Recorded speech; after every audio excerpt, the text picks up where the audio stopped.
Lübnan'a saldırılar, Suriye'ye saldırılar ve soykırım devam ediyor. Ama bu soykırım ve vahşet gittikçe gündemimizden düşüyor. Duyarsızlaşıyoruz. Acıya alışıyoruz. Bakın, son günlerde yaşanan vahşet devam ediyor. Her gün çocuklar katlediliyor. Hamas'a selam, direnişe devam. Bismillahirrahmanirrahim. Onları yakaladığınız yerde öldürün. Onlar sizi nereden çıkardılarsa siz de onları oradan çıkarın. Kafirlerin cezası işte budur.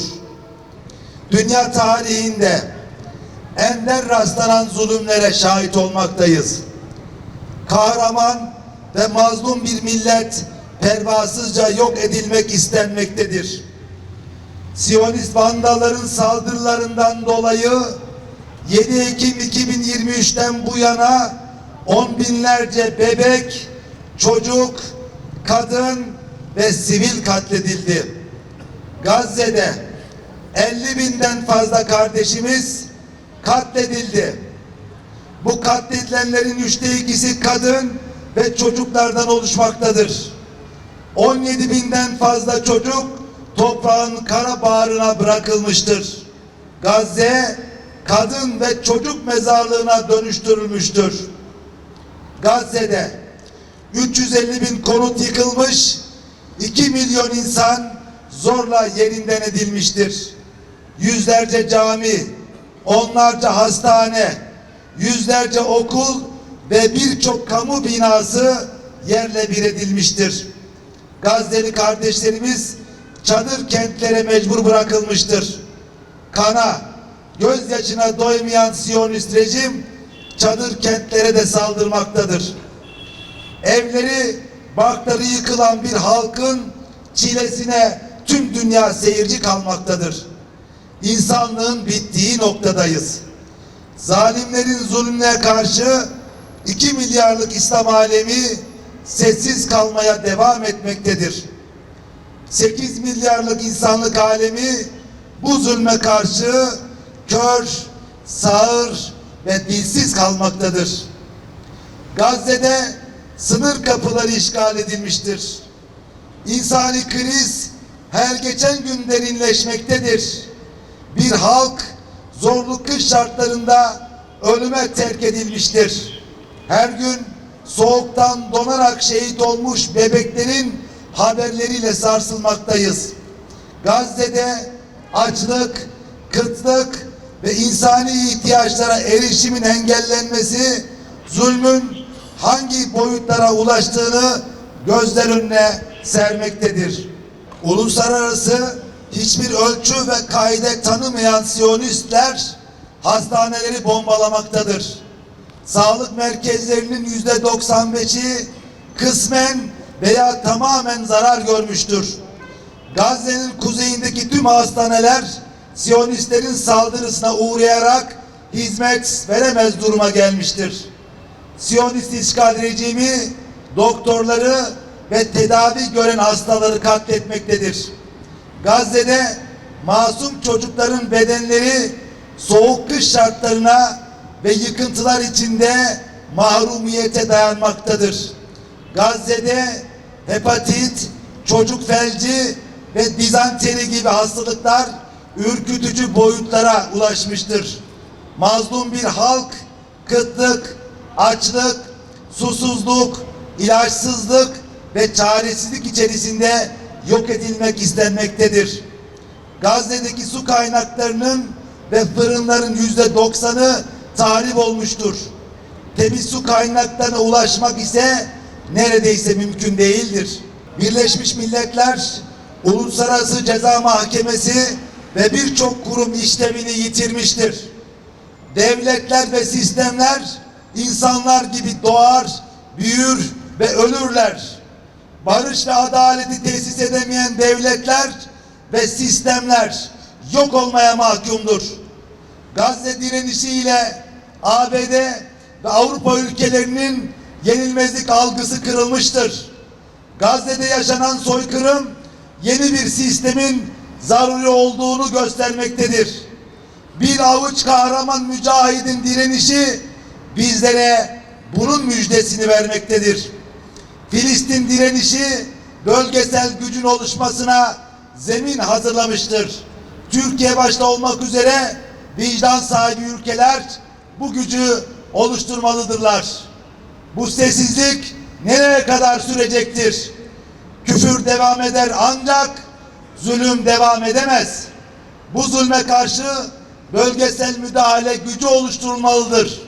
Siyonist işgali durduracak somut adımlar atılmalıdır. Gazze'de yaşanan soykırıma sessiz kalıp insanlıktan nasibini almamış vicdan fukaralarının sessizliğine inat, bizler Gazze'yi gündemimizden düşürmeyeceğiz. Kalbinde zerre miskal merhamet olan hiç kimse insanlık vicdanın ayağa kalktığı böyle bir gaddarlık karşısında tepkisiz kalmamalıdır. Yaşanan zulme karşı sessiz kalınmamalıdır. Türkiye ve bölge ülkeleri güç birliği yaparak Kudüs İttifakı kurulmalıdır. Ordular harekete geçirilmelidir. Zulüm ve baskı tamamen ortadan kalkıncaya ve hakimiyet sadece Allah'ın oluncaya kadar onlarla savaşın. Eğer haksızlıklara son verirlerse artık zalimlerden başkasına düşmanlık yoktur. Bakara suresi 193. ayeti kerime.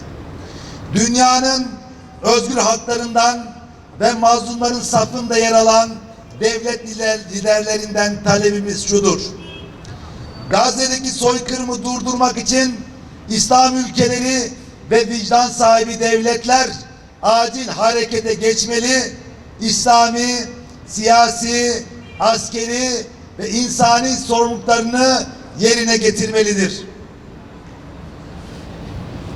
Uluslararası toplum ve devletler tüm baskı araçlarını kullanarak Siyonist rejimin katliamlarını durdurmalıdır. Siyonistlerin yayılmacı ve işgalci politikalarına karşı bölgesel ittifaklar kurulmalı, fiili adımlar atılmalıdır. Direnişe askeri, lojistik ve teknolojik destek verilmelidir. Hamas'ın Gazze'de kalıcı ateşkesin sağlanması yönündeki şartları desteklenmelidir. Uluslararası kararlar neticesinde Gazze'de kalıcı ateşkesin sağlanması, işgalcilerin Gazze'den çekilmesi, Gazze'nin yeniden imar edilmesi, insani yardımların ulaştırılmasına yönelik söz konusu kararların pratikte yerine getirilmesi için Siyonist Şer İttifakı'na karşı baskı yapılmalıdır. Suriye'nin toprak bütünlüğü korunmalıdır. Siyonistlerin işgal ettiği Golan tepelerinden geri çekilmesi için gerekli adımlar atılmalıdır. Siyonist işgal rejimine karşılık veren Yemen, Irak, İran ve Lübnan desteklenmelidir.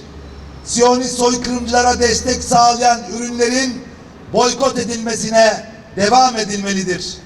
Üçüncü ülkeler üzerinden Siyonist işgal rejimine petrol sevkiyatı başta olmak üzere ticaretin her türlüsünden vazgeçilmelidir.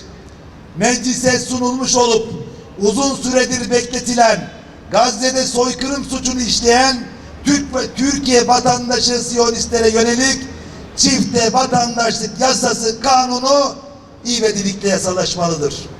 Siyonist işgal rejimi denize dökülüp haritadan silinene kadar azim ve kararlılıkla Kudüs davasını savunmaya devam edeceğiz inşallah.